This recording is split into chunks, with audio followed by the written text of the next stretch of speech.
Hello and welcome to the Fire Them Cannons Arsenal podcast with Cal and Anton. This is episode 26, the day before we play Villa. Well, at least for us. For you Brighton. guys out in the UK over there, it's going to be later on this afternoon. I mean, not Villa, Brighton. My bad, because we were just talking about Villa backstage. The Villa's on my mind. But yeah, if you please like and subscribe if you like what you see here, as it helps support the channel. And you'll see both our individual channels in the QR codes at the bottom left and right here. So you can sub to them if you want to see us more individually as well. And yeah, we have a lot to talk about today. We wanted to talk about the last game against, dude, I'm already forgetting. Who did we play again? Everton in the league, Palace Yeah, in the cup. Everton. Oh yeah, forgot about that. Yes, Everton and Palace. Yeah. How could your Yeah. cardiovascular health forget about that one? Anyway, Dude, to be honest with you, this is our first episode after Christmas, so my mind has actually been pretty much off Arsenal for a bit because I have been spending time with the family. Went over to my mom and dad's and spent Christmas with them for pretty much a week before Christmas. Just spent it with them, so that was really nice. How was your Christmas, Anton? How did you do? How you doing? yeah, good. My cousin came all the way over from England actually, and yeah, it was good. We were able to see him for the first time in 9 years, which was very nice. So the whole family was there together. And then, yeah, me and my girlfriend, we just kind of spent Christmas together. We wore our Christmas pajamas, which she made me wear. She literally forced that shit on me, but I was like, okay, cool, I'll do it. Yeah, and it was just fun, just good, just chilling out. Yeah, kept my mind away from football for a little bit. Just watched a lot of movies, Christmas movies, and yeah, we're ready to go. Ready to go for the crunch time in the Premier League. And we're still top of the league. We're still in all the cups, which is really, really good. Close shave against, dude, who did we play again? My mind's blank. In the cup. Palace. Crystal Palace. Palace. I keep getting mixed up with Palace and Brighton. Anyway, yeah, close shave against. It's not relevant for this episode, my friends. So.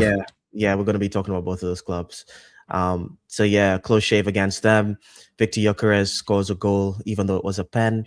We were flawless in the penalty shootouts, which was probably the best penalty shootout I've seen us have, like close to the best, because I think it went about 9, and they were all bangers. Like they were really, really good.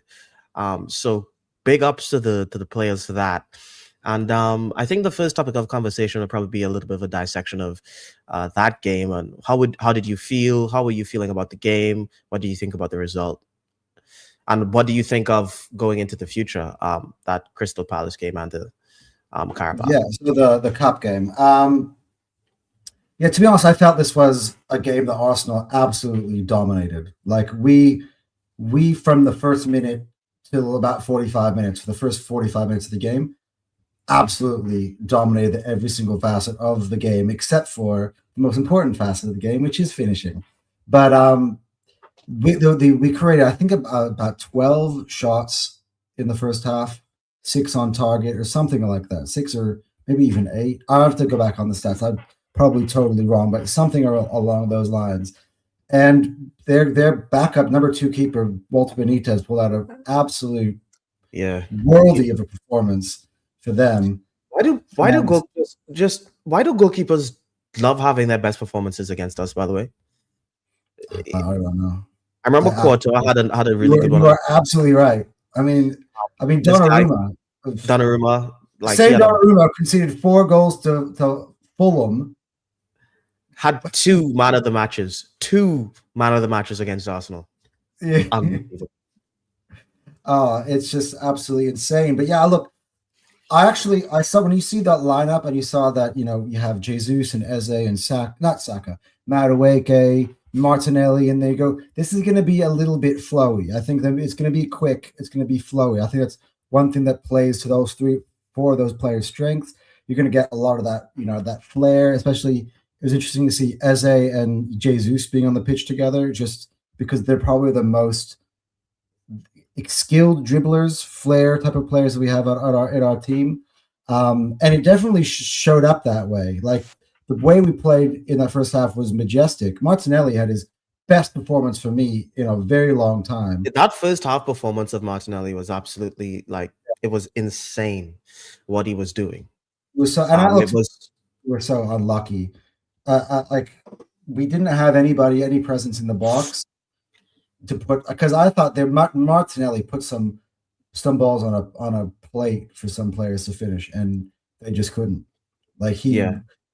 To be honest, they weren't in the right places, and when they were there, they just didn't hit it on target, and they weren't clinical enough. To be honest with you, he had a lot of opportunities where he gave people a lot of players open headers, open shots, and they couldn't finish. So yeah, no, but yeah, it was a really really good performance by him, which is really nice. yeah. I mean, I think in terms of I feel like going to penalties flattered Palace. If I'm just being completely honest with you, like if we would have gone out on penalties, I would have been absolutely gutted because I would have felt like Palace played for penalties and Palace got exactly what they wanted, despite being absolutely battered on the pitch. And To be honest, yeah.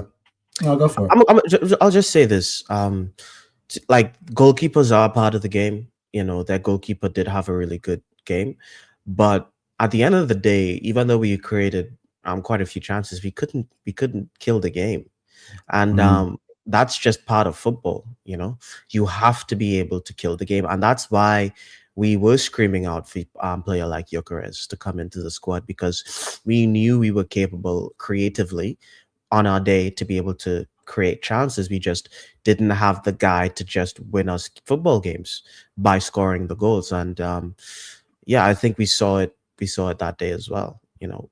Yeah.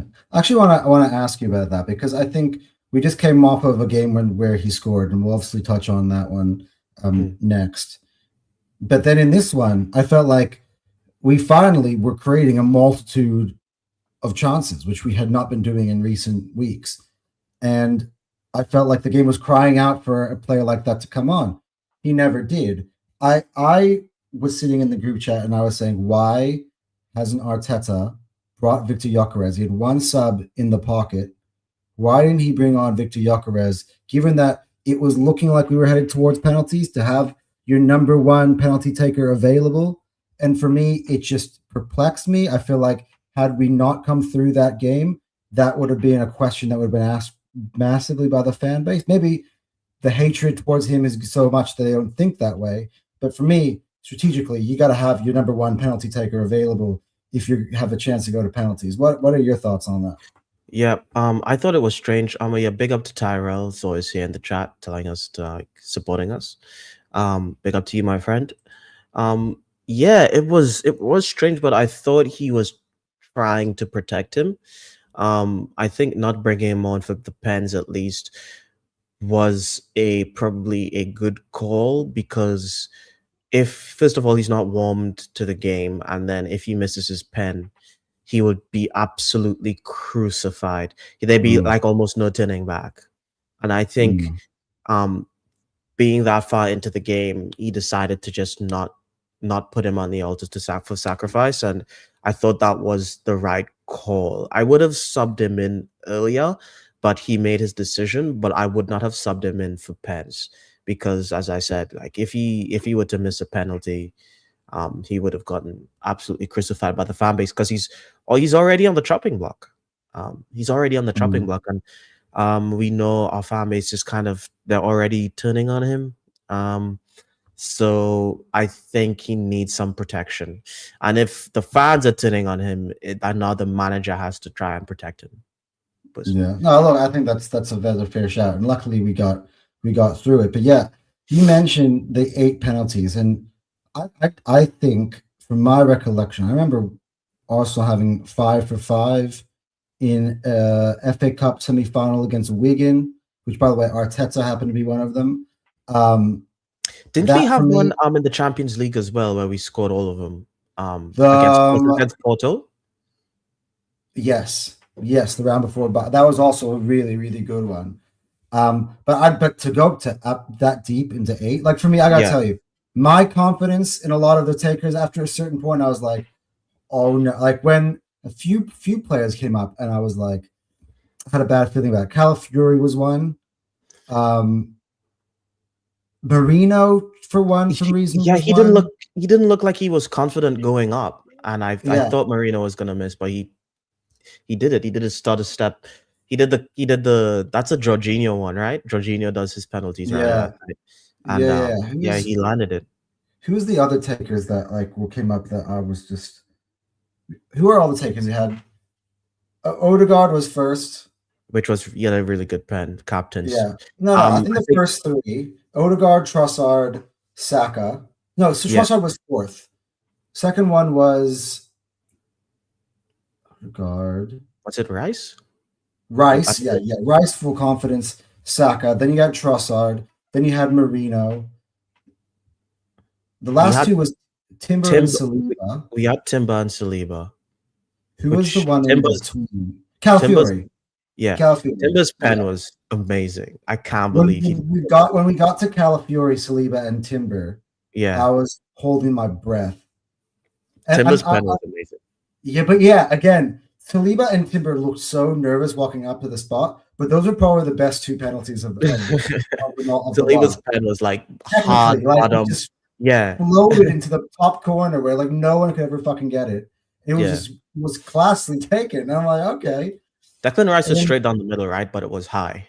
yeah, Declan Rice smashed that bad boy. Saka's went, I think, I'm pretty sure he went to the left bottom corner, I think. Hey, if they're gonna continue taking pens like that, bro, just take it to pens every time.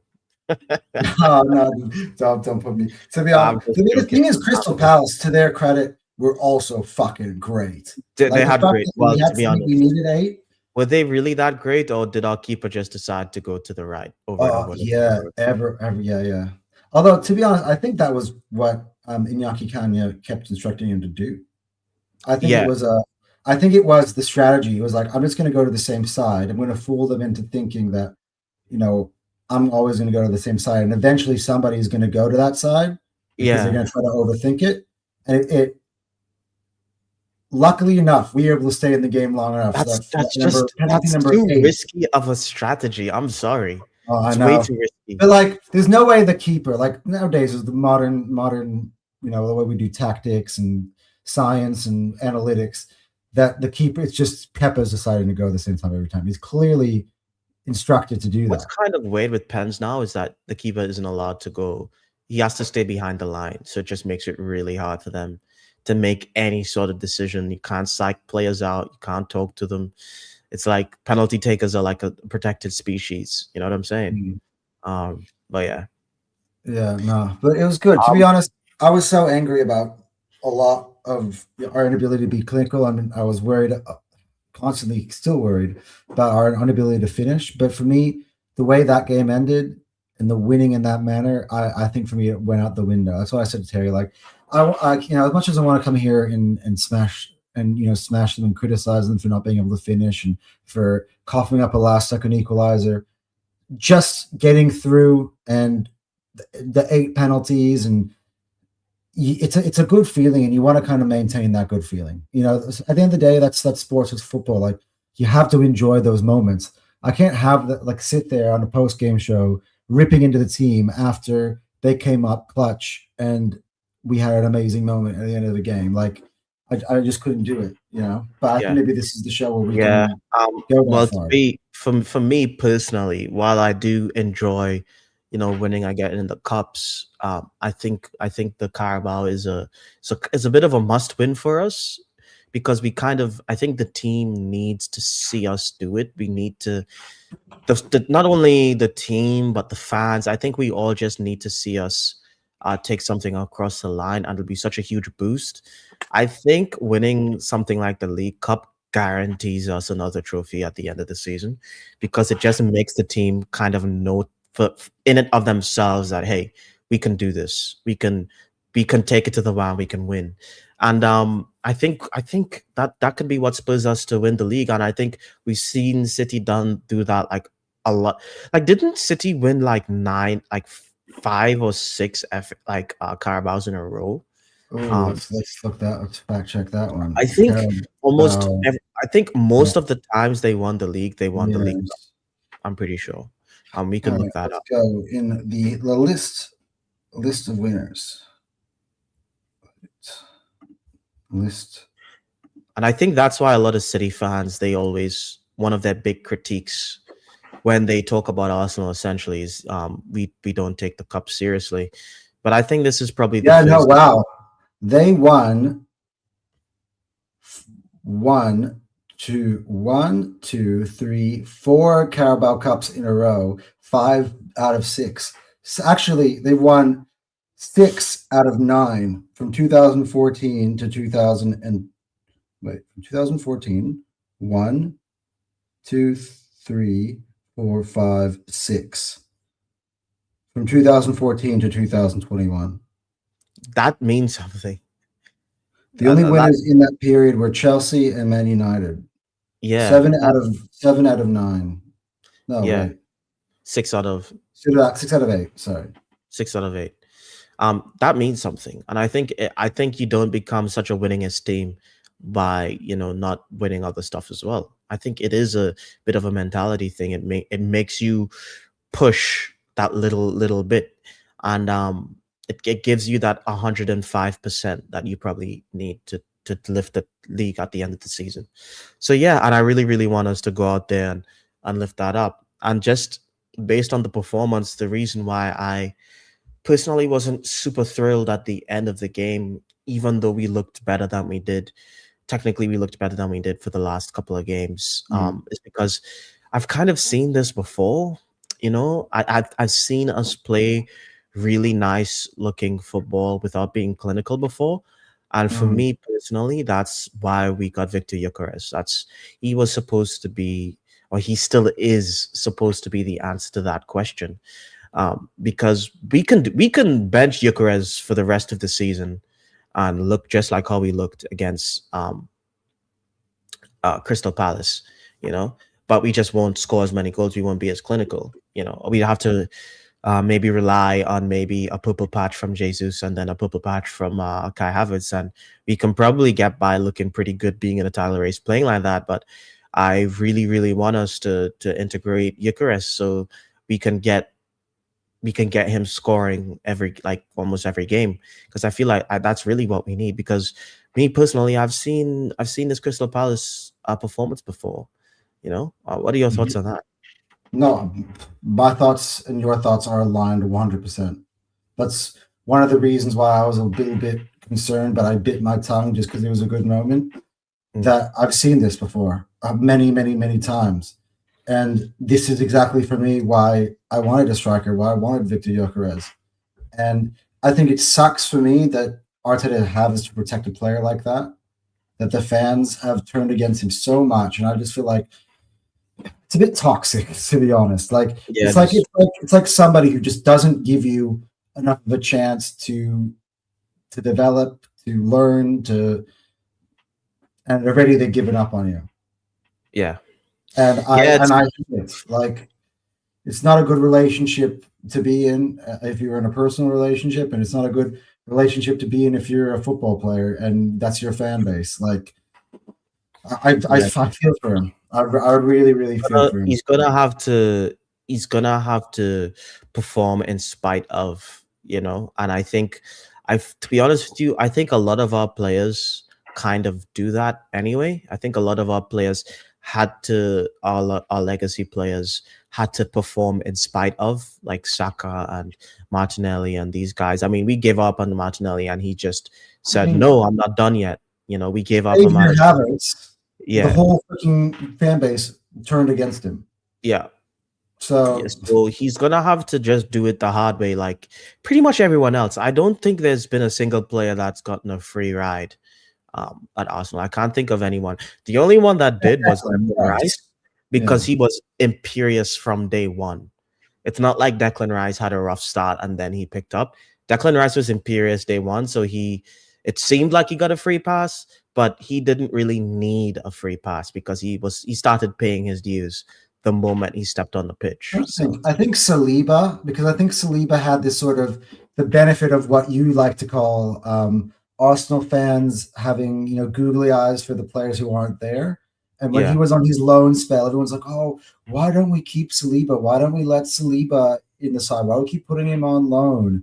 And the minute he didn't go on loan, he was amazing from day one. Yeah. And I don't think Saliba has ever had that in his Arsenal career. Yeah. There'll be another one that I'd say had a free ride. Yeah. The only no players get a free ride. We don't. We typically don't really protect players that don't perform. Well, to be honest with you, like if I be honest with you, I don't think it's even Gyökeres's fault. Like it's like maybe like I think it's like a 50-50 thing where he isn't performing as well as we thought he would, but it's not like we're giving him any sort of platform to like use his strengths. But I think the fan base is just looking at it as he's not playing. He's just not doing what we want him to do. What I think is a bit of a warning shot or a tragic tale that we need to be wary of as an Arsenal fans is what's happened with Isak. Because Isak, came in with high expectations. He didn't really met those expectations. And just when he was able to actually score a good goal or get a big game away at Tottenham, he breaks his leg. And now they're going to have to go. He's done for the year. He's done for the year. He will not be back yet. I don't believe so. Jeez. So I think, and then now they don't have him. So that the piece that was meant to be the title winner is irrelevant from the conversation now. And we need to be wary of that. That's why I think that we do need to kind of protect and back this player, because I just feel like, the moment that he actually starts performing, and if then all of a sudden he's out, we're gonna realize that he's not there, just like we did when he was gone. I'm sorry to say this, but I was frustrated with Marino up front, and so were you. And we were here in every podcast in that period of time. And Gyökeres comes back, and we can't wait for Gyökeres to come back. And now we're having to do, with all this bullshit. So the Gyökeres Defense League, me and you, to be honest. And here we are. I think this is like the 5th consecutive episode we're doing this. And to be fair though, I don't feel like we need to, because we finally got to see one of these. Even though it was a great pen. It was a great. You know what? I actually hate people who say, "Oh, penalties is not." I don't count. Oh, non-penalty goals. That's what counts for me. Like, penalties are hard in a professional setting. You're playing professional goalkeeper. You have to hold your nerve. Like, it's not easy. Like, how many people have missed such crucial penalties? Like, if Saka is able to, if penalties are so easy and Saka scores one against West Ham, we probably win the league in our first time trying it. So don't tell me penalties are easy. It's not. And it was a great pen. Now, I think there's something I wanted to address that I think I think we do a little bit too much for me personally. And I don't think it's gone away yet. And that is the fact that at the end of games, why are we inviting pressure? Why is that something? Also, by the way, guys, please remember to like as it helps support the channel. And if you want to see more, please subscribe. Individual channels in the bottom left and right. But as I was saying, why do you think we keep inviting pressure at the end of games? Why is that something we didn't see it in that October run? I think we were way more active in defending. But you've noticed it, right? At the end of games, why we're sitting back, we're just not pressing, and we're just letting teams cross into our penalty box when we're trying to defend slim margin leads. Why is that happening? My guess is as good as yours, especially when you think about the games that we've been doing that, which is Wolves and Crystal Palace at home. Like, when we're at home, especially the way we were battering Crystal Palace. Crystal Palace didn't have a sniff. They didn't threaten us whatsoever, and we could have just kept battering them as much as we want to. For me, I was just like, let's go get a second. Let's go bring on some more attacking changes and just ram this thing home now that we finally got one in the back of the net. Hopefully that can help us, score more. And I think Timber had one that he had a chance in the end. He completely fluffed it. I don't know if you were watching the Bein Sport commentary, because I think you're watching the same one as me. Yeah, The yeah. commentary goes, Arsenal doesn't really need to go get a second. I'm like, are you? I actually, to be honest with you, You know what I'm talking about, right? I muted most of the commentary Yeah. for that game because, first of all, they said that Martinelli was subbed off at halftime and he wasn't, and they were honestly just really just annoying me. So I watched most of the game in silence. I just turned off and I was like, "Oh, this is actually nice." I know. Having to listen to and the thing about commentary as well, a lot of times they kind of like sway your opinion on what's happening in the football game unintentionally. Sometimes they will just say things that just isn't happening, and I think they can change a lot of people's opinions on the game depending on who you get. But yeah. Oh, I completely agree with you. Like sometimes I think it's more co-commentators than it is the main guy. But actually we had Darren Bent, I'm pretty sure it was in the Everton game, and I actually really loved what he had to say. I think he's made for it. He was I think he has actually a strong suit of his. But yeah, I agree. I mean, yeah, I don't necessarily love it most of the time. I think the king of influencing the crowd at home is the Irish guy who generally does it in the main commentary with us, Jim Beglin. He is the king of that. Where sometimes he's like making me anxious by the way he's talking.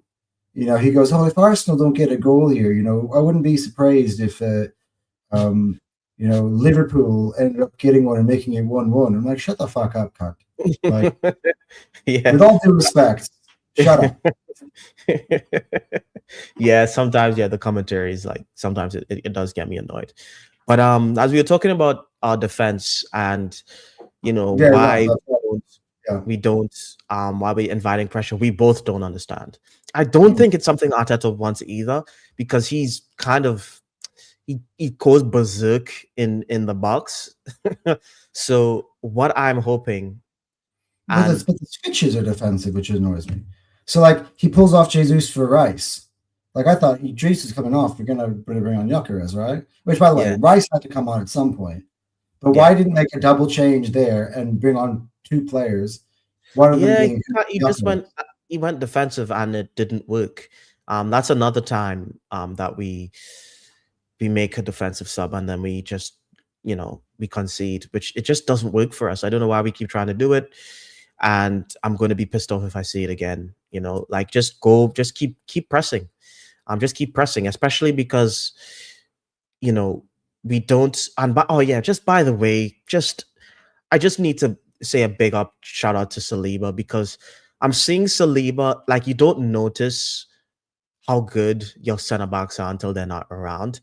Like just watching Saliba for both games, both the Everton game and the Palace game, the guy's just making interceptions and just breaking up the play and just making game-saving like actions before they get a shot on target. And he's kind of gotten back into proper form.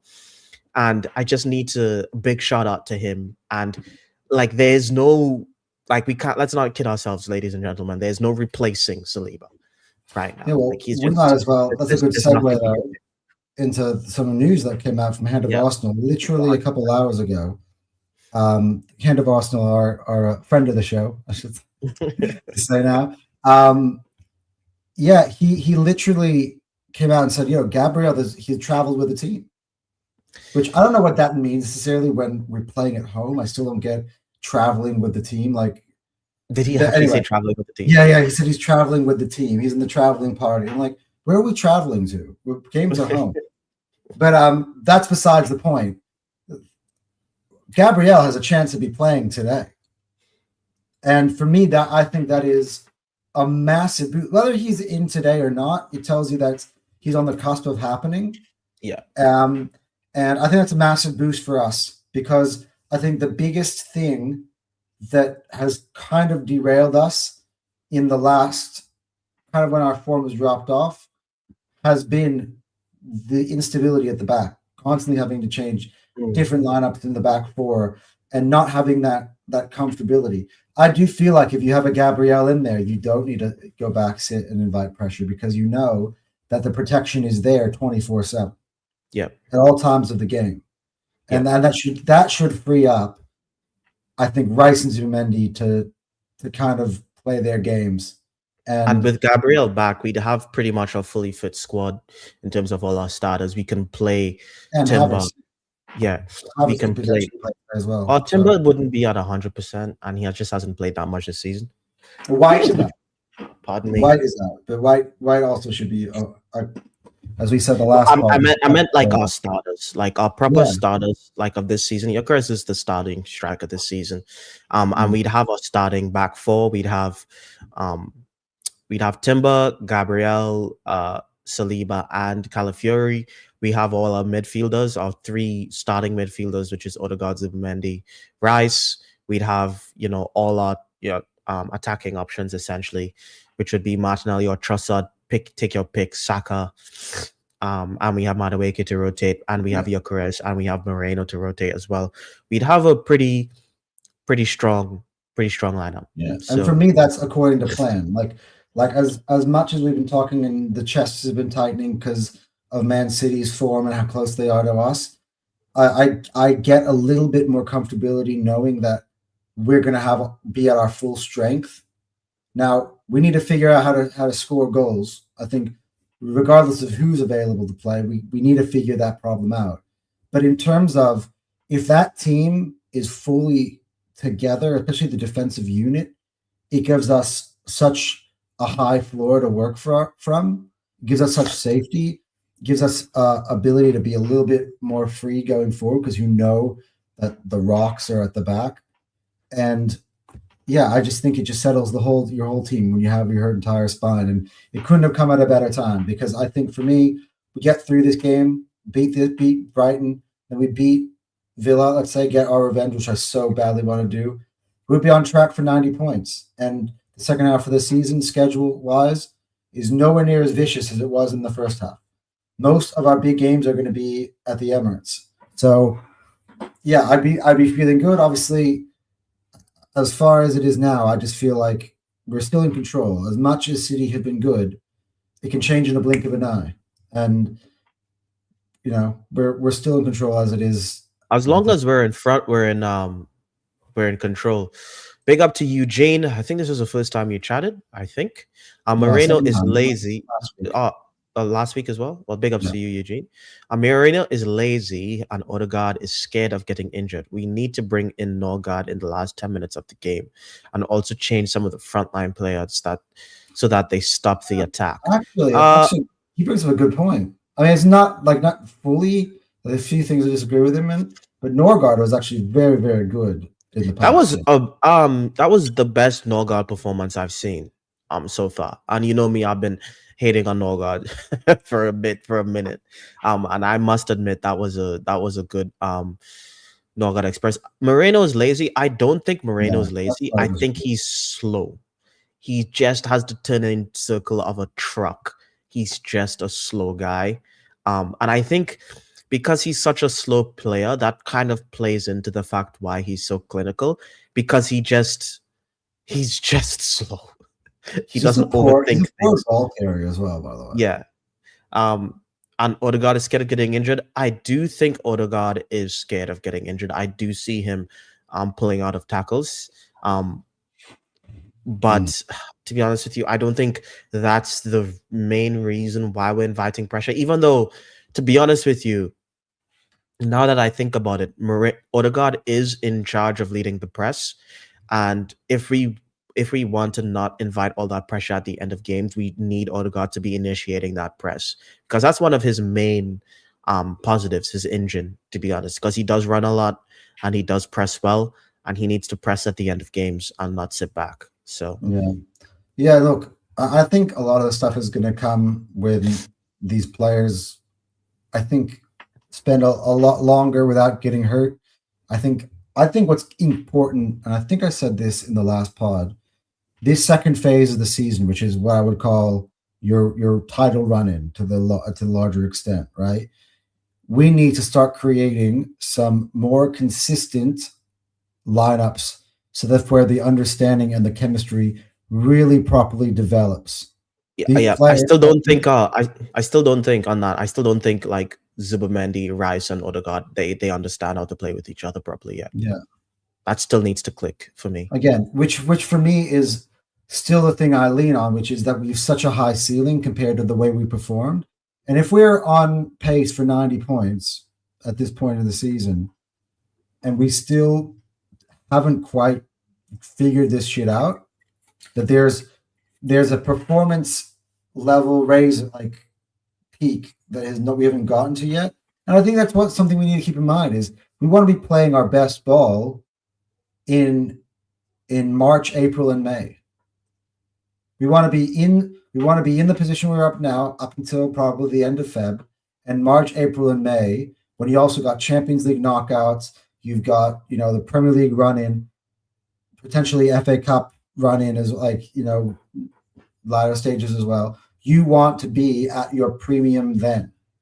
So for me, I think we're still kind of building ourselves up to that. You don't necessarily peak too early. And I heard LB talking about this, and I disagree with him completely, which he thought that Arsenal peaked too early. He said, we talked about it on Straight Facts. Wait, you mean in and the I'm season? Like, yeah. And I'm like, how did we peak too early?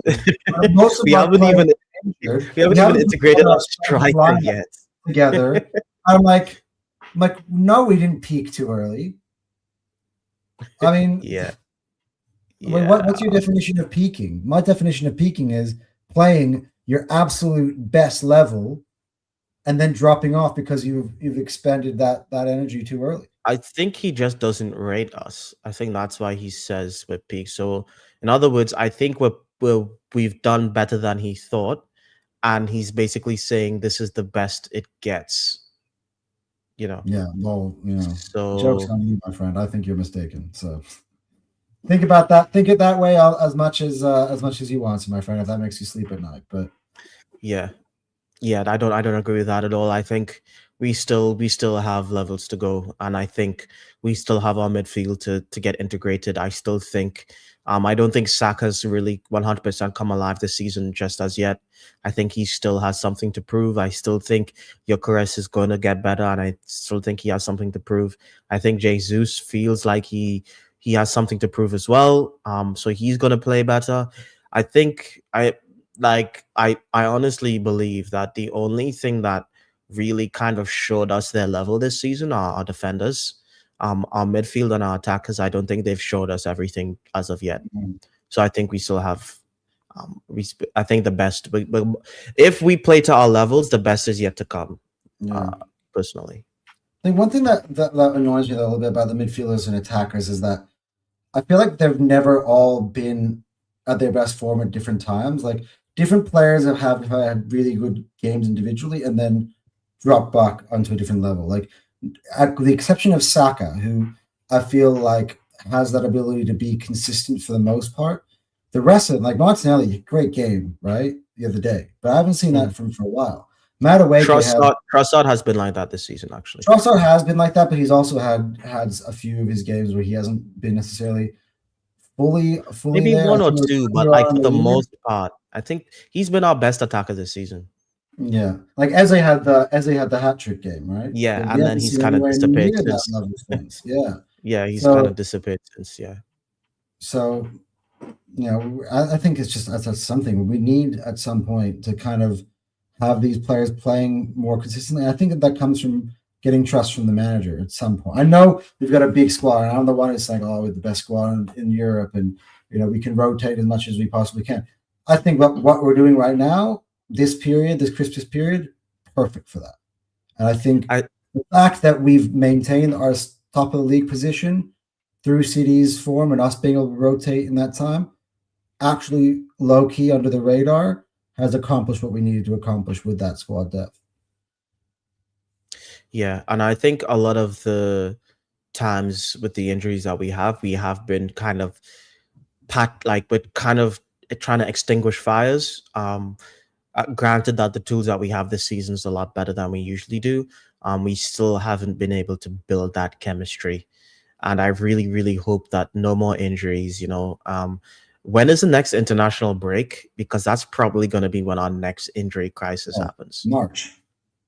Okay, so I think between now and March, I think we can put together a really, really good run. If we play to our level, with them, that's a big if.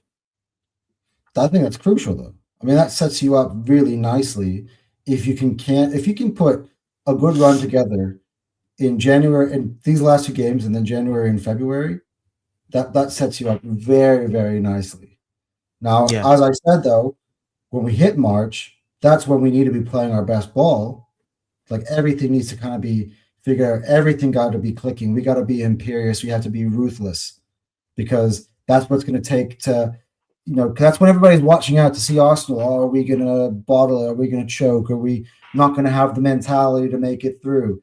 And that is when we need to be asserting ourselves and being like, nah, not this time, guys. This time to we're be, getting it. I've ever based on the fixtures and everything that we have. I think by March we probably know if we're kind of equipped to win like everything or not, because the run to March isn't easy. In my opinion, we play Brighton tomorrow, well tonight, and then we play Aston Villa at home. We play Brighton at home, Aston Villa at home. We play Bournemouth away. We play Liverpool at home.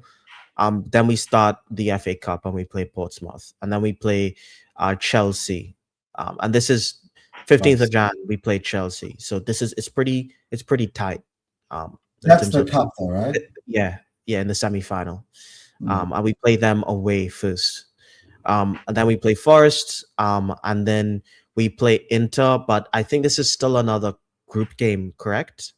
Yeah, it's a bit of a dead rubber, that Inter one, though, to be honest. Because we've We get a already draw in that game. I'm pretty sure we clinch top spot. Basically. and then we play Manchester United at home, which we should beat, but it's still United. And they're kind of picking up form. We play Kairat. I think that's Champions League.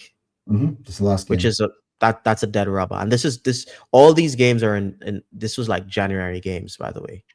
Dead rubbers is good. Dead rubbers are. We have 1, 2, 3, 4, 5, 6, 7, 8 games in Jan, which is quite packed. And you'll see a lot of what we're made of in that month. And then I still didn't mention the February games as well. So by the time we get to March, we've played quite a lot of football, and we probably would still need to be in it. You know what I'm saying? Because to be honest, because if we don't, it's quite annoying to have to say this every week, like, oh, this is a must win, but when City's chasing you, like, every game is a must win, like every single week it's a must win, because they just keep winning. And Pep's a maniac, and he's going to hunt us down. And we need to remember as well that we have to play them away. We still have to play them away. Under no circumstances should we be behind City when we play them away at Etihad. That should not happen. Like, we can't, because if we lose that game, then it's a 5-point swing, and we play them. When do we play Manchester City?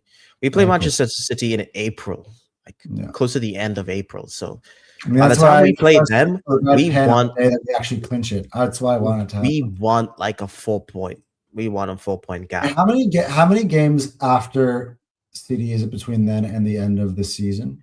5, and and City is more than capable of just winning 5 games in a row. Okay, so we're not okay. I had this dream. Like if we like, for example, like if we keep our 2-point gap and then we lose to Manchester City, away, which is very realistic, because losing away to Manchester City isn't like, it's not like the most insane thing you've ever heard in your life. It's 100% like probable. We will lose the league. So in other words, if we don't make a bigger gap than 2 points by that Manchester City game in April, we will lose. Oh my God. I feel like it's been ages since we played them there. I think it was like 2024 was the last time we went to Man City. like Yeah. the year 2020, it'll be 2026, which is actually like we went through the entire 2025 without having to travel to the Etihad, which is Yeah. insane. But I do kind of feel you there. Maybe at one point in the year when I felt things were getting easy and we were in a really dominant position, that I'd circled that one in red pen for the day that we would clinch the league, so we can, complete the collection of winning at all of our rival stadiums. But yeah, 5 games, we have to win the league by like 16 points to do that. So I don't think that's going to happen. At one point, I was feeling that way. I was like, man, this thing is going to blow. Nah. Yeah, I don't think it's going to happen that way. More likely win it at Selhurst Park. Is that the last game? Crystal Palace, is that what you call Crystal Palace? Wouldn't Crystal that Palace away is the last game of the season, by the way. Wouldn't that be written in the stars if Eze wins his first Premier League at the stadium and he played for someone? I would prefer to win it at home to Emirates, Burnley obviously. the game before. The Of game at course. Burnley is the last game of the season. Course. I mean, the second to last. But to be honest, the last thing, the minimum I can ask for is having the scenario we had in 2023, 2024, but us being the leaders and us just having one game. You just need to win this game and you win the league. And regardless of the fact it's at Selhurst Park, for me, it just feels like I don't give a shit where we play. We play on Mars. We need to be getting the big 3 points there. I'd like blind opponent. I would really prefer not to have to play Palace away to win the league. You get what I'm saying, though. I'd rather. Yeah, I know, but I would much rather just a chill Burnley at home. All we need is a draw to win the league. That's what I want. What I don't want that to happen. We would need to be 4 points clear. Or we would need to be 6 points clear at least heading into that game for that to happen, right? Because then it would become 4, and then they can't mathematically beat us. Yeah. Right. So to be honest, if we beat City away at that point, we probably like if we just beat City away, we probably just win the league. But wait, to your point, I actually think that the biggest games we have this year is the double leg against Chelsea. If we get over that semi-final hump, I think mentally that shows that we're different. It'll be the first final that this team has gotten. Like, that's a big deal. Yeah, do you agree with what I'm saying though? Like, just for the mentally.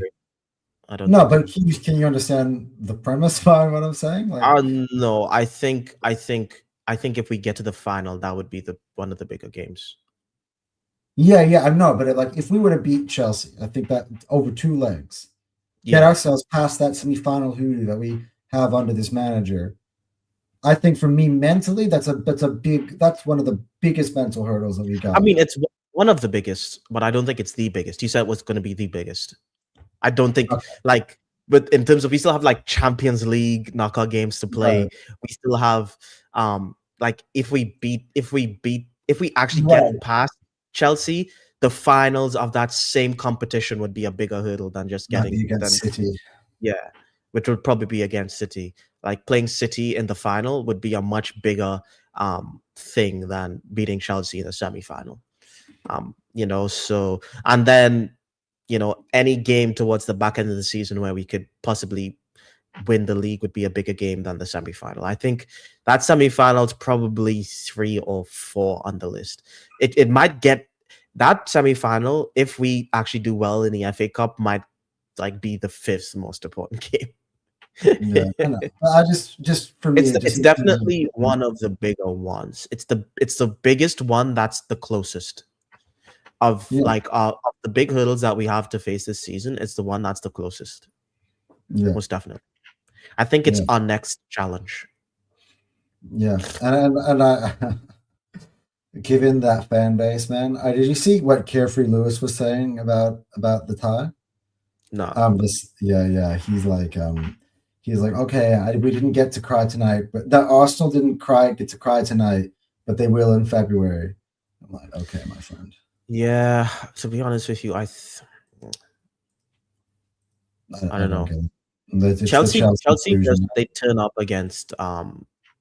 against bigger teams. They will lose to like some no name.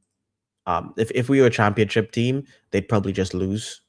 But you know, because we're us, they turn up. They'll turn up against Liverpool. They'll turn up against Man City. They will turn up against the bigger sides. So I don't think it's straightforward. But we need to put them in their place.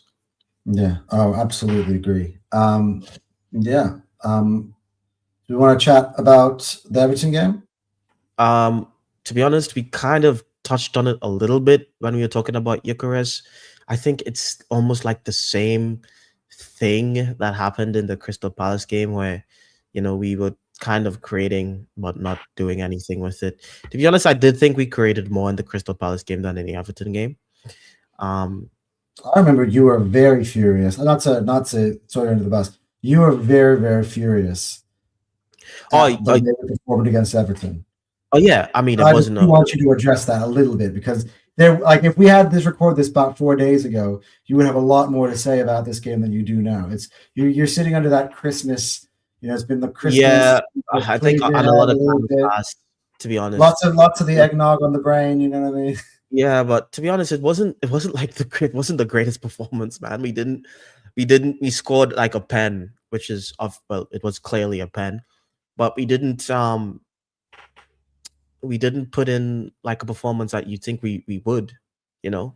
I think we weren't like intense as I thought we should have been. I don't think we just wouldn't get Eucharist into the game like we always never do. I think Eze had played that game, didn't he? Not trying to mix up because I know the last time I saw Eze, he had like a pretty bad performance. I think it was against him, wasn't it? Or was it? He started the Palace game. The Odegaard started the Everton game. Yeah.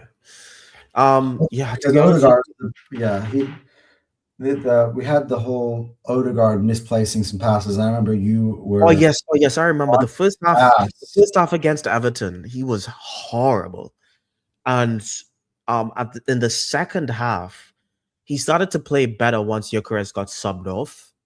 Did you notice that? Like he started to switch the ball and stuff way faster, and I was like, okay, where was this?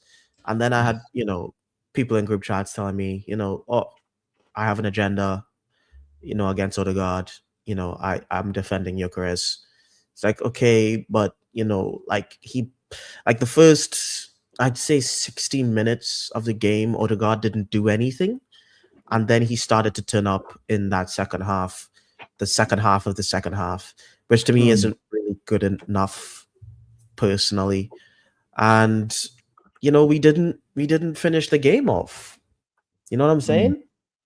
And we needed to, and we invited in the 23rd or something minute. Yeah, and we invited pressure again, but they didn't score.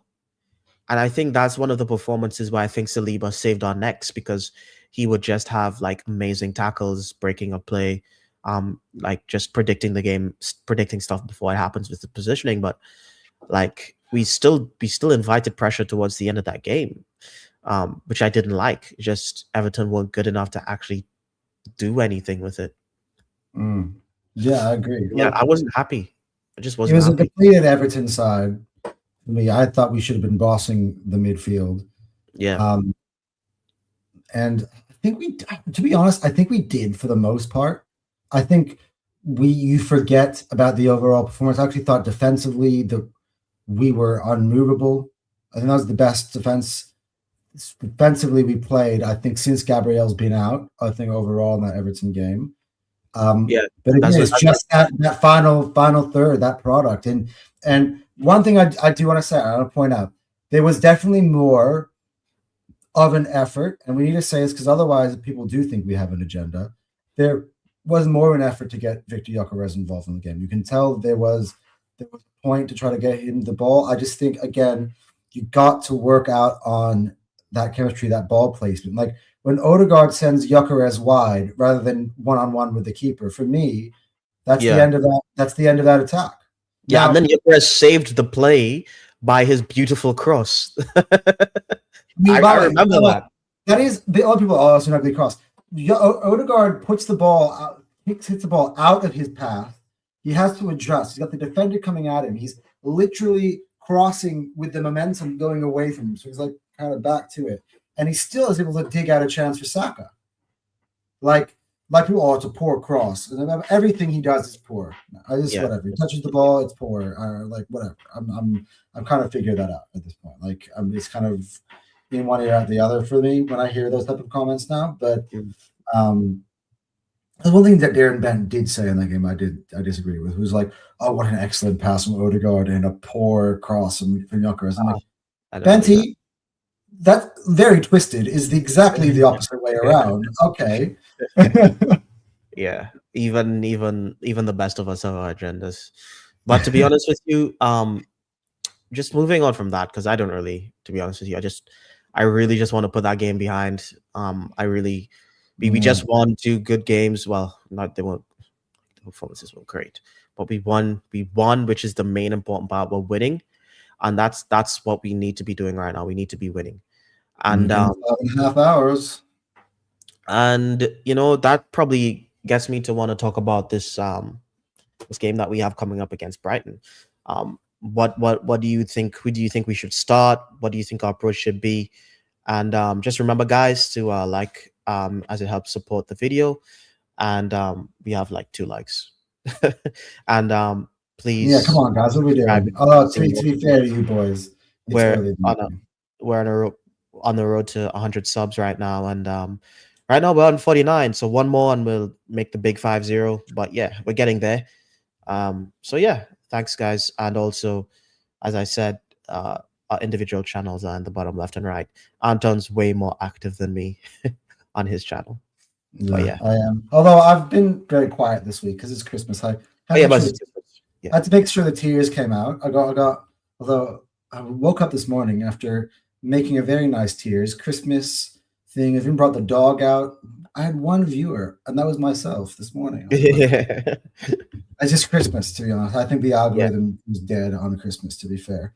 But yeah, I had to get that one out. That way I have a tier every single week. I don't miss. That's the one video where I don't miss a week. But yeah, the rest of them, I'm just like, it's fucking Christmas. Like all the time that I give, to you guys, I have to give back to my family, so. But yeah, starting lineup against Brighton. What are your thoughts? What do you think? I'm very, very curious with that Hand of Arsenal tweet about Gabriel. And my gut tells me Gabriel starts tonight. Because Hand of Arsenal does not just tweet things for fun. So I actually think back 4 will be our first choice back 4. I don't even need to name the names. We all know.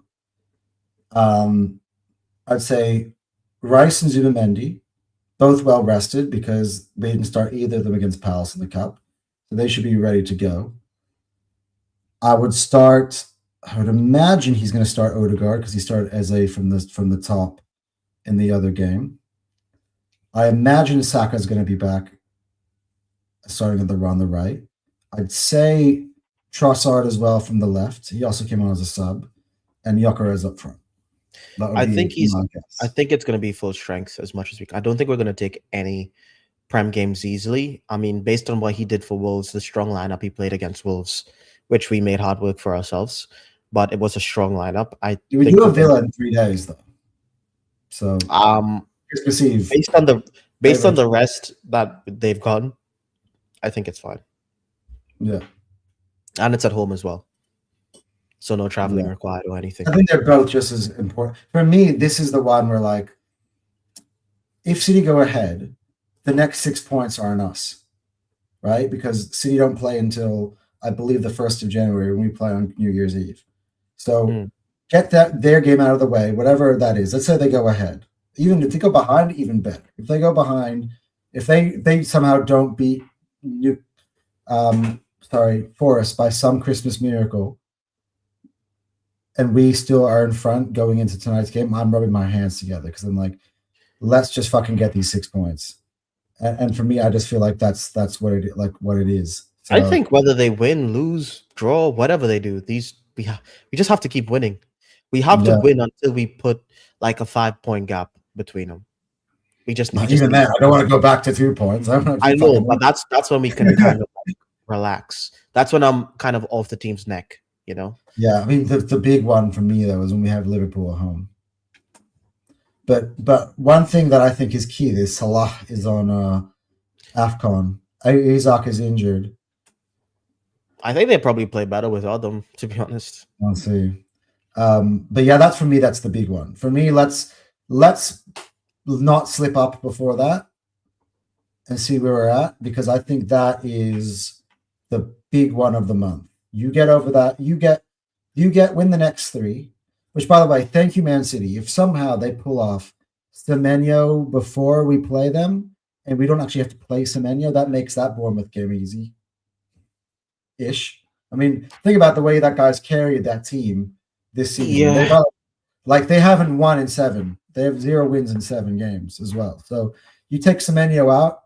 I get City wants to strengthen them, but they play Chelsea that weekend. Let's say somehow they drop points against Chelsea, and we got an easier game against Bournemouth because they took Semenyo. I'm like, all right. I don't want them to get Semenyo. I don't want them to strike. I mean, to be honest, my opinion on I'd this, rather Manchester United get Semenyo, bro. I'm interested. Well, he's going to City, but I'm interested to hear your thoughts though on Semenyo going to City, just in terms of how it impacts the title race. Because for me, I'm not really sweating it, but I want to hear what you have to think about it. To be honest with you, I think he'd probably be playing on their right wing, right? They probably put him on the right. Because I think Doku is too good right now for them. I think he's clutch and he's able to just score on his own. And I think right now there's only 2 people that kind of just score on their own at City right now, and that's Haaland and Foden. And even Foden's touch and go. He's not like he's not doing it week in, week out. He feels like a purple patch player, to be honest. And I really don't need Manchester City to have another difference maker in the team. Like, we don't need that. And that's what Semenyo is. He's a difference maker. He will just score you a goal when you're not looking good. And I don't want City to have that, because they will. Semenyo will give City like probably 4 to 6 more points on his own. And I don't want that. Like, I just don't. Yeah, I look, I could see that. I think my point of view is maybe a bit different, because you're seeing it from what you've seen Semenyo be at Bournemouth. And for me, maybe I've been looking at the way the transfers from this last summer have developed overall across the league, that none of them have quite translated the way that all of us anticipated. Isak hasn't quite translated to Liverpool in the way that everybody likes to have written that one. Eze, for me and you, were fucking buzzing, and yeah, he had a great game against Spurs, but I don't think he's impacted Arsenal in the way that we would have loved him to. I don't think Gyökeres, when we were defending him, he's far from impacted Arsenal the way that we thought he would. Like, a lot of the big guys at it, like Shirky's, I think, starting to put it together now. But prior to that, he spent a long time injured on the sideline. For me, I still need to kind of see Semenyo win himself a spot in that 11 at City, because when, sometimes a player can look great at Bournemouth, but Man City, clubs like Man City, clubs like us even, clubs like Bayern, like Real Madrid, some of the biggest, most talented squads, you've got some really, really good players who you have to train and compete for spots against. So you're talking about Foden, who's been in great form, talking about Shirky, who's now been in great form. You mentioned Doku, who's well. You have the likes of Savinho, and then you got the Bernardo Silva, who, people keep tending to forget that he's a class player. He's still at Man City. He has to he has to necessarily win. He has to beat out those players to get into the lineup to begin with. For me, City already has riches in terms of talent. Like I don't necessarily know if adding this one player necessarily does to me like everyone imagines. I'm just willing to go with how things have panned out this far as a general idea and of how this thing might turn out. I don't know. That's just my thought process. Yeah. PG Heaven Cat says Andrea Berta should work his magic loan plus buy option in the summer. One Yeah, I could don't only think that hope. would beat One out could Man only hope. City. I don't think that would beat out. I think it's too weak of an offer to beat out Man City, to be honest. Yeah. Yeah. And big ups to you. You been here commenting quite often. But look, I think Berta will work magic. I think for a long time I thought that we wouldn't buy anybody in January, and if we don't, I still wouldn't be surprised because I still I think think when we buy that an 8 in January for cover for Declan Rice. yeah, I don't think we buy any forwards. I yeah, think in the summer we go for yielders. yeah. Look, for me, let's see how it goes because the team is finally healthy, right? And if they suddenly are all starting to hit form and put together a good run and it's looking good on the pitch, I don't think we touch the transfer market.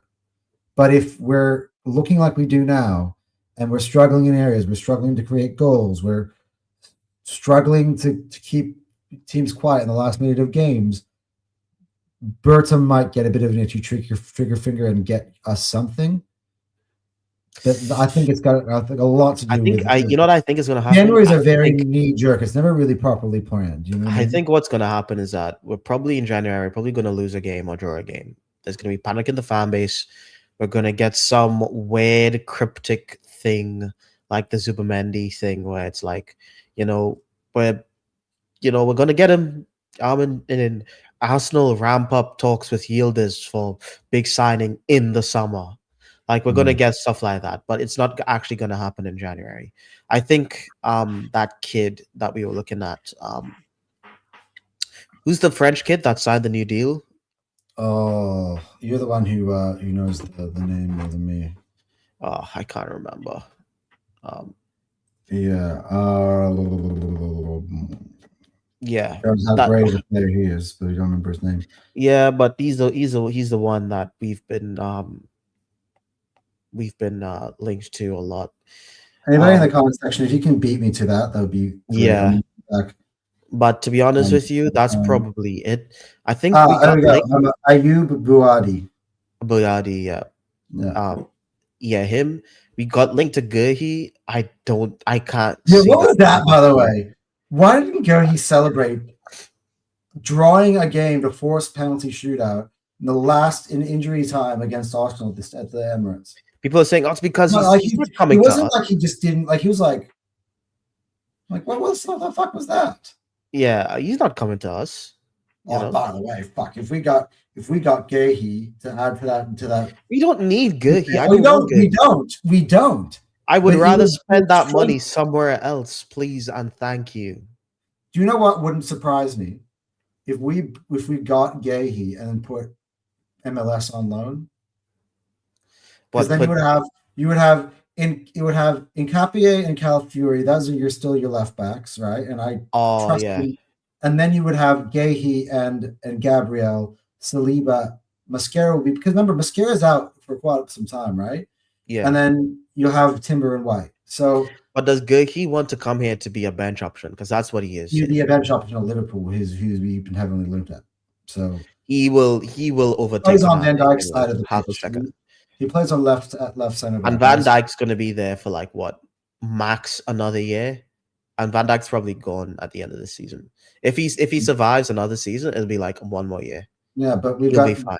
But I think we've got Agent Eze at Arsenal, and the two of them are very, very close friends. I can imagine from their time at Crystal Palace. So, okay, if we got him and then we put MLS on loan, I would be happy with that.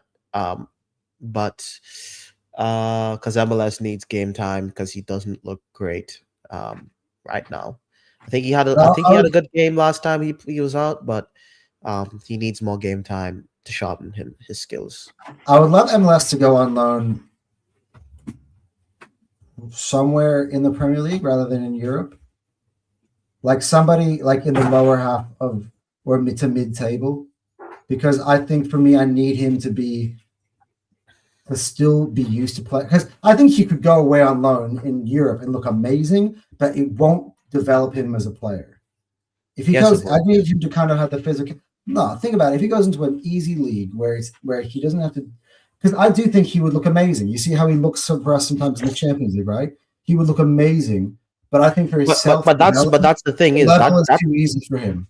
That's he doesn't need game time to necessarily develop. I think he needs game time for confidence. He just needs more game time. I think he just needs more minutes under his belt. Because we saw in that his breakout season last year how he's able to handle the Prem. We know that. This whole thing where he's not really playing as well as he was last season, it's not he didn't lose his powers. I think it's just he just needs the game time. And he's also a young man. He's young, and he just needs the confidence boost that comes with playing. He needs to know he's him, and he just doesn't know that yet. Yeah. So he needs to go out there wherever it is. And one Premier League side to send MLS to. Maybe one Premier League side that you would prefer if you could pick anybody, and one side in Europe that you would prefer to send him to in terms of to get the best out of him. I know it's a tough question because there's a lot of options out there, but probably Brentford because they're not like Brentford or Fulham.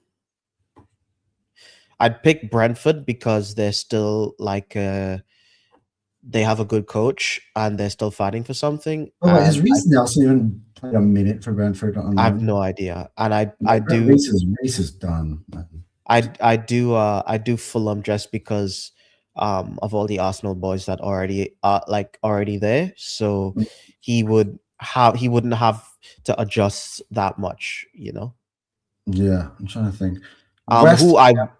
The place I would want him to go the least. I'm just counting the big six because we will never put him on loan. Actually, Sunderland would be a nice fit. I don't want him playing for Sunderland. No, because he would be able to like help us out against some of the other teams. For me, because they're playing at a good level right now. I think I kind of want him to be with a team that's got life. Like if he went to an Everton, I wouldn't mind. I think that'd be a good fit. I think even a Brighton would be a good fit. Crystal Palace are rich on in the fullback areas. I don't want him to playing for a team that's potentially going to get top 6. No, but again, they can't play us.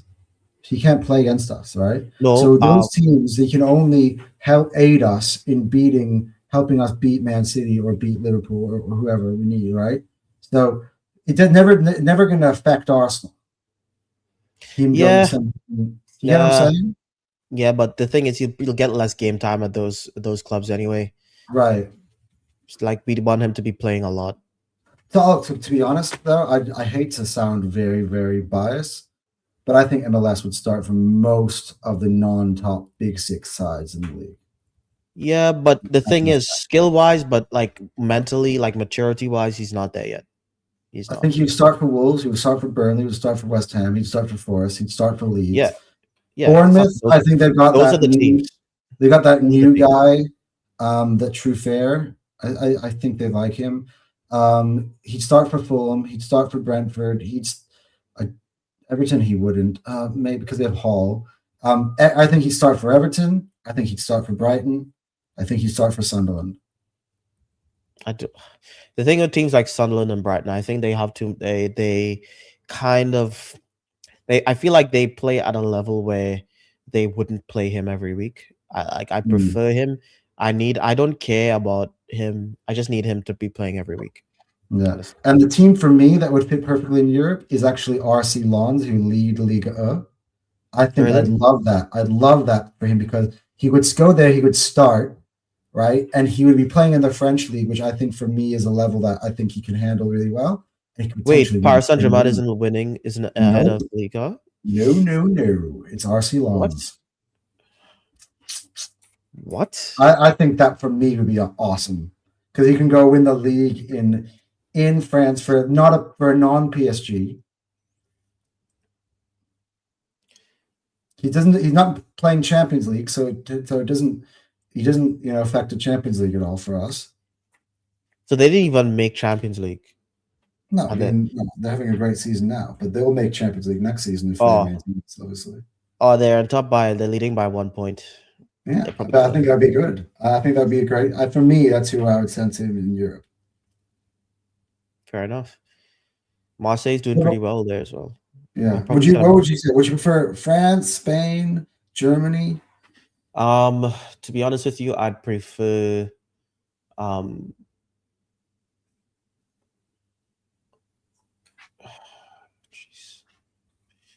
Germany is like they just don't play defense. They just it's just all attack all the time. And I don't rate La Liga's defending at all. I don't think they're as bad. It's not like I don't think I don't know, man. I'm trying to think.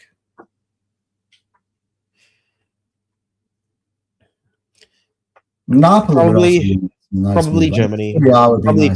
Probably Germany actually, because Germany is like a lot of transition football, and MLS gets cooked on transition. So maybe he goes to Germany and he learns how to defend and defend transitions. Because MLS, every time like there's a transition, MLS like I don't understand what he's trying to do, trying to defend the transition. So yeah, go to Germany. Pick your poison. I don't really care. I don't know. Yeah, so for me, I don't know. The Gahey for some reason is on my radar now. After that, I don't know why. Put it in. Maybe I'm overthinking it like everybody online. But like, why the fuck is he putting his hands up and not celebrating? Like, he's got no allegiance to Arsenal whatsoever. He goes around after the game. He gives a hug to every single one of our players individually. He's sitting there having a laugh, and I'm like, is something going on here, bro? Like, maybe the Liverpool move isn't happening. I don't know. I need watch another move. Interest in that. I think a lot of players. For me, I thought Semenyo to Liverpool made sense. That didn't materialize. Like, and Indy Fraudler, by the way, and I can finally say it because he's been saying it for 3 months that he's going to Liverpool. Absolutely, no question about it. Going to Liverpool, and now Fabrizio. Indy Kyla is he's always wrong now. He's like he had one summer where he was right on a couple things, and everyone got one mention from Ornstein. That was it. Yeah, dude, that was the worst thing that could have ever happened. He's and I think it's not just one person. I think it's a group of people, but whoever they are, they suck, and they don't have any real sources. He's like, mark my words. Semenyo is going to be going to Liverpool. Yeah, I love it. And then Fabrizio says nothing about Semenyo except for the fact that he can be available 65. And then he says he's going to City. And I'm like, oh, I thought he was going to Liverpool. You mark my words. Yeah. So I keep saying it, boys. Just remember to like the video if you like what you're seeing. Subscribe on our road to 100 subs.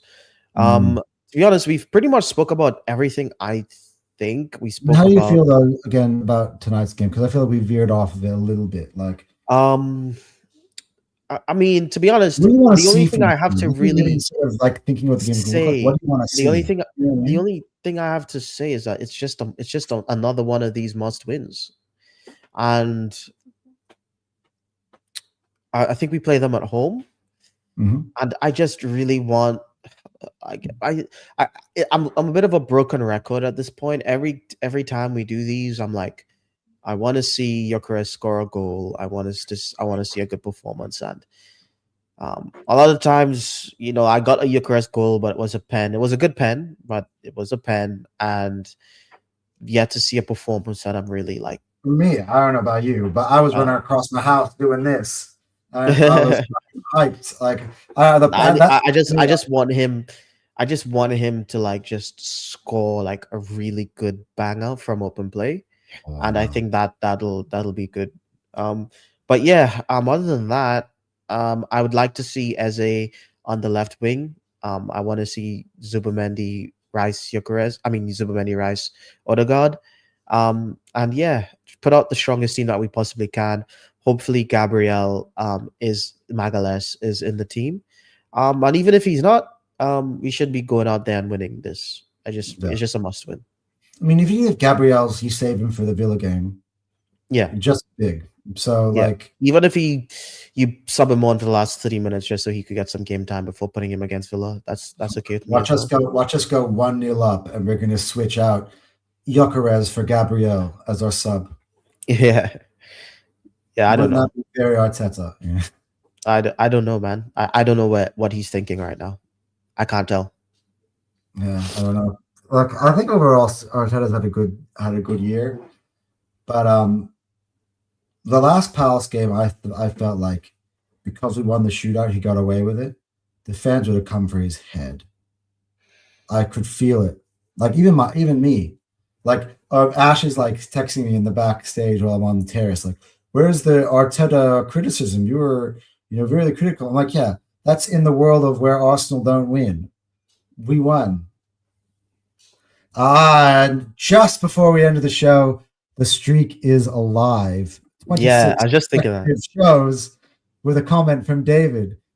There's the gentleman I want to see. United win. Now the hate watch for Arsenal is in the diary. Merry Christmas. Merry Christmas to you. Merry Christmas to you, man. Merry Christmas. And thanks for always hopping on here and saying hello. Keeping the streak alive. Keeping the streak alive. I think you've been only on man to comment on all 26 episodes of Fire Them Cannons.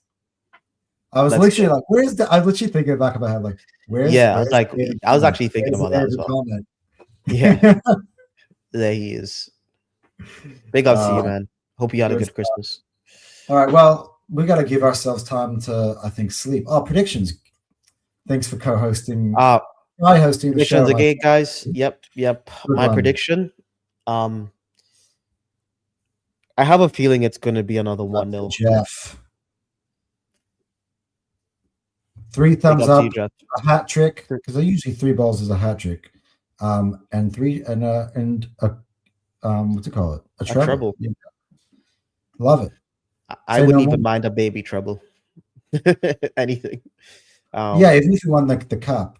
I'm starting to get there. I was saying I wanted the Premier League and Champions League, but like the deeper we go into this Carabao competition. David goes. Yeah, I also David says, yeah, I think 1-0 also, but Arsenal in the day were famous for these 1-0s. Hey man, if we could win 1-0, I'm gonna take it. I'm gonna take every single win that we get for the rest of the season. I would love for us to obliterate them, but I actually just don't see that happening just yet. But I do think we're more than capable of keeping a clean sheet. For me, the game that we're gonna explode offensively is Villa. I don't know, that's just the feeling I have in my head. You said that against the last Villa game, I think. Which game? When we played them away. I think we all predicted like 2-0. No, I think when we played them away, I was scared shitless because. Were you? No, I sat pre-stream on my channel being like, he kept sleep at home again. Gyökeres is on the bench. Okay, I'm fucking scared. Okay. That's literally what I said. That's literally like you could see my enthusiasm leave my body completely when I read the team sheet. Jeffrey again says 3-0. Bring on 4 subs at 70 minutes. We have incredible bench, strong legs, strong arms. As long as there's 1 sub before that, I'm good with that. I don't want our first subs be. I like your confidence, friend. But I feel like it smells like a 1-0. I'm feeling a Trossard goal today. He loves scoring against his former club. I don't know why he likes scoring against Brighton, but he just does. But yeah, what's your scoreline prediction? This is tough. I'm gonna go 2-1. 2-1. No, but if Gabriel plays, I don't think we concede. But we've been letting in these last ones lately. These like late, stupid, cheap ones. So maybe at the moment I'm not as confident in that respect. But yeah, I'll say 2-1 Arsenal. And I do think Trossard scores today. I will see a Trossard and Gyökeres, 2 ex-Brighton players. Okay. Score from Arsenal. Anton, just face it. I think you have 3 own goals and a penalty that has your last 3 games. Your offense is a thing of the past. David, watch my reactions on the terrace. That's exactly what I said in the last games. I am not hiding anything, my friend. Me and Cal have spoken about that already on this show. Maybe we score. Maybe the 2-1. It's a known goal and a Trossard. Oh right, yeah, an own goal, right? Another own goal and a Trossard goal, or maybe it's a Gyökeres pen and an own goal. Maybe it's 2 own goals again. I don't know. Wouldn't be surprised if there's another own goal in this game. What's yours? 1-0? Yeah, mine was 1-0. Trossard to score. See, that for me, that is that in my head. I can't think past that. It's just the way that was the way of the world recently. But I don't know, at the Emirates with our light leakiness, if it's 1-0 going towards the end, I'm might be calling 0-0. Just check on my heart. Yeah, we're just gonna invite pressure, aren't we? Oh my god. I'm gonna get a pacemaker. Yeah. But yeah, I think that's it for us. I'm approaching the 1 hour 30 mark. We're pretty much right on time. I think we discussed pretty much everything that we wanted to for this episode. And yeah, we're just gonna I've already taken my nap because we're in Australia and the game's at 1 a.m. for us. But 1 a.m. for me. You're gonna watch City first. Yeah, I'll probably watch City first. No, I gotta sleep. Otherwise, I'm not surviving Sunday. Yeah, to be honest, I'm not even sure I'm gonna watch City. I don't feel like watching them play. I know what's gonna happen. I'm gonna wake up and be 4-0, 4-1, or something like that. Yeah. I mean, if Nottingham Forest pull off something, and I wake up and I'm like, that's Nottingham Forest. This is who's the striker for Forest again? Who's the striker for Forest again? Chris Wood. Who's the striker for Forest again? Chris Wood. Chris Wood. He's the guy who missed 3 1v1s in a row in our title charge season. Yeah. You remember that? Yep. Very much so. He's also the guy who got a 1-0 victory against Forest in our first title challenge in their treble year. And that was the loss of the season. So they all count, lads. A win is a win. I'm only a wind up, as you know. See, you got a bunch of Arsenal tops for Christmas. Couldn't think of anything worse. So between the two of us, I think we got you. I think you got 3 or 4 for Christmas. Arsenal fans with Arsenal kits. What? If you need to understand, what's worse than that? You understand? These Arsenal kits are fucking expensive. I'm not buying them at the start of the year. I'm waiting to the sweet spot and to get Black Friday, Christmas sales, Boxing Day sales to get these bad boys, because otherwise for me it's $200 per kit. Yeah. This is a OK jersey replica and it is bloody fantastic. Let me tell you, it feels pretty similar. You gotta go tell Mo, hey, I want to be back on the chef, and that's the first thing you say. Dude. By the way, guys, pick up OK jersey. I got this great. Yeah, the jerseys they're pretty awesome, and I actually used Mo's discount, to be honest with you. Yeah, but yeah, it's ridiculous to be honest. I don't know. To be honest, it's probably even worse for you guys in the UK because you guys are so close to football clubs and you guys are close to the history of the football clubs. Just imagine going to the point where regular people with regular jobs are getting priced out of just having a football kit. Is kind of ridiculous because it's pretty untenable. That's bad. For us, we have the $35 international Bango. What's wrong with Bango? Yeah, Bango's. I was gonna say, Cal, your top looks clean. To be fair, dude, it's I can't believe it's pretty much the best replica I've ever seen, and it was $20, 20 Aussie bucks. That is the best one. I can see it. So it's and that's the best replica I've ever seen. 1/10 of the price of the official, 1/10, and I personally can't tell the difference. The official's nice. I love this one. You see, the little Arsenal emblem, the A that's inside the weaving and stuff. What? Do you see that or no? Which one? Oh yeah, I do see it. Yeah, I do. Yeah, see it. The material. This is the weaving, the detail in this kit. When you see it live in person in your hands, it's fucking amazing. In the game, it looks plain white, but when you see the detail, Oh, it's so nice. And the other one, I like the other one too. And yeah, if anyone's interested as well, like if you want the replicas, it's like a nice silky material as well. It's not like clothy. It's like proper silky material. So yeah. And they do the numbers and the badges as well. Yeah. So that's cool. Yeah.